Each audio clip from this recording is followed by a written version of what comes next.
My name is Sister Mary Peter, and I'm with San Francisco House. This solstice was 32 years. I started when I was 4, and if you tell people otherwise, I will cut you. And has it always been in San Francisco? No, I started my life as a missionary in Toronto. I spent my first time trying to rebuild our house there, and then I moved here in 1999, and I got back to Mothership. I sure have. I've been on the board, and I've been our Mistress of Propaganda. And then for 7 years with Sister Mary Tim, I served as the co-mistress of missions, helping our new foundations, including one I'm very proud of called the Vancouver Abbey of the Long Cedar Canoe, those fabulous sisters that I love. So I was having a nervous breakdown as an active volunteer and member of a large community in Canada, doing a divinity degree. And I went to a radical fairy sanctuary called Short Mountain, and the first person I met was this little, fabulous, impish fairy with a big beard who introduced himself as Mish and said, "Put your luggage down, you have to go feed the goats." So right away to work.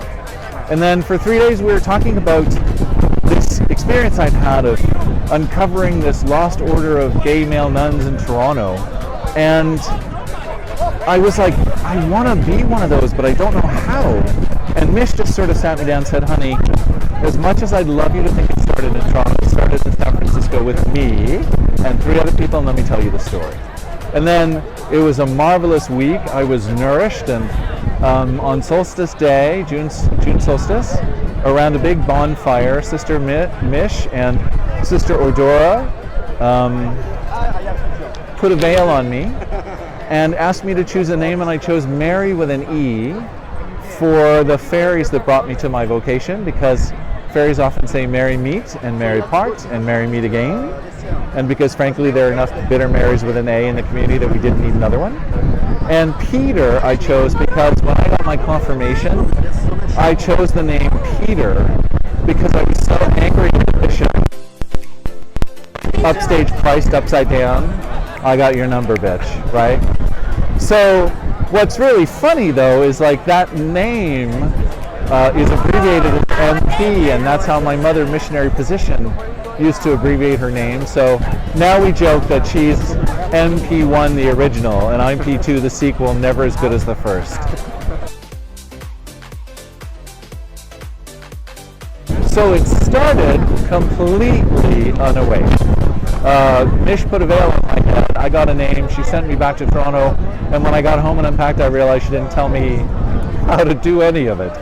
So with the help of friends and theater, I chose a look and I learned how to do some makeup, and then I went out into the Toronto Church Wellesley community and people were like, "What the fuck are you?"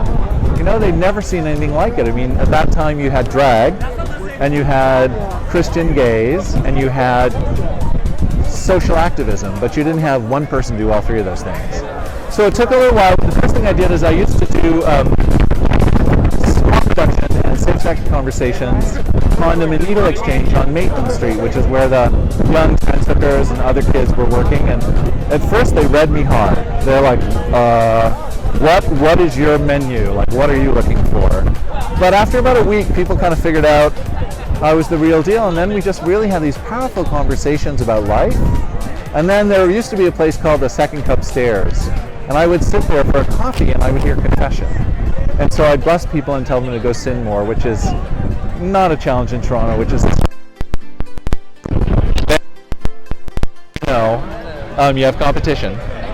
And then I started doing bingo at Bar 501, and then I started doing the parade, and there was a conversion therapy thing that came to the University of Toronto, and so we shut that down and threatened to have Trinity College's charter revoked. So some powerful activist work and a lot of work with HIV/AIDS. The First Sisters in Toronto had been the only gay people who were actually willing to go into the AIDS ward at Church Wellesley and hold people and hug them and talk to them. And is your work similar? My work is very similar, though the face of AIDS has changed. The pain and stigma a lot of people carry around that, and the ignorance people have, has not. So there's a lot of opportunities just to say hey and come on baby, let's have a chat. I'm still very focused on queer youth, especially in San Francisco, So many queer youth here live housing insecure.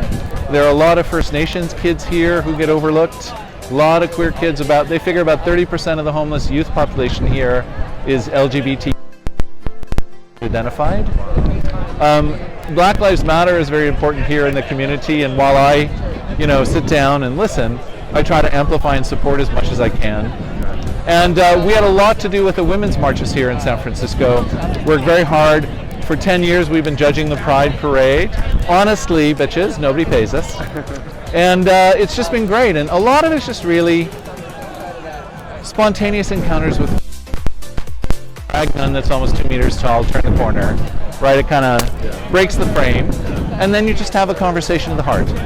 And you'd be surprised how many people just need to open their hearts and talk it out.